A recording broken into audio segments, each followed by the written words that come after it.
সকাল থেকেই মানিকগঞ্জের শিক্ষা প্রতিষ্ঠানগুলোতে শহরের বিভিন্ন গুরুত্বপূর্ণ স্থাপনায় চলছে রং তুলি দিয়ে দেয়াল লিখন। কোটা আন্দোলনের বিভিন্ন স্লোগান, দেশের বিভিন্ন চিত্র, সমাজ সংস্কারমূলক বিভিন্ন উক্তি লিখতে দেখা গেছে শিক্ষার্থীদের।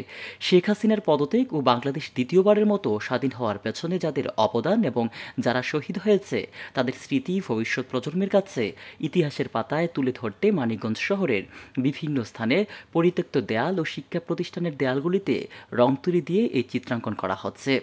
শিক্ষার্থীরা স্বস্ফূর্তভাবে শুক্রবার সকাল থেকেই এই কাজ করে যাচ্ছে। এতে পথচারী সাধারণ মানুষের অনুভূতি ছিল আনন্দের। শিক্ষার্থীদের নিজেদের জমানো টাকা দিয়ে এই চিত্রাঙ্কন করা হচ্ছে বলে জানিয়েছে একাধিক শিক্ষার্থী। এই 15 জুলাই থেকে শুরু করে 5 আগস্ট পর্যন্ত যা যা ছিল ওভারঅল সবকিছু আমরা এখানে তুলে ধরার চেষ্টা করতেছি, এখনো তো কমপ্লিট হয় নাই। হ্যাঁ, ডেফিনেটলি অবশ্যই ওরা ইতিহাস তৈরি করেছে, যেরকম অবশ্যই ইতিহাস তৈরি হয় ধরে রাখার জন্যই, কারণ স্বাধীনতা রক্ষা করাটাই আমাদের মুখ্য ভূমিকা ওই বাচ্চারা রেখেছে এবং ভবিষ্যতেও তারা রাখবে। হ্যাঁ, আমরা চিঠি রাখতেছি যে না, আমরাও দেশ স্বৈরাচার থেকে মুক্ত করেছি।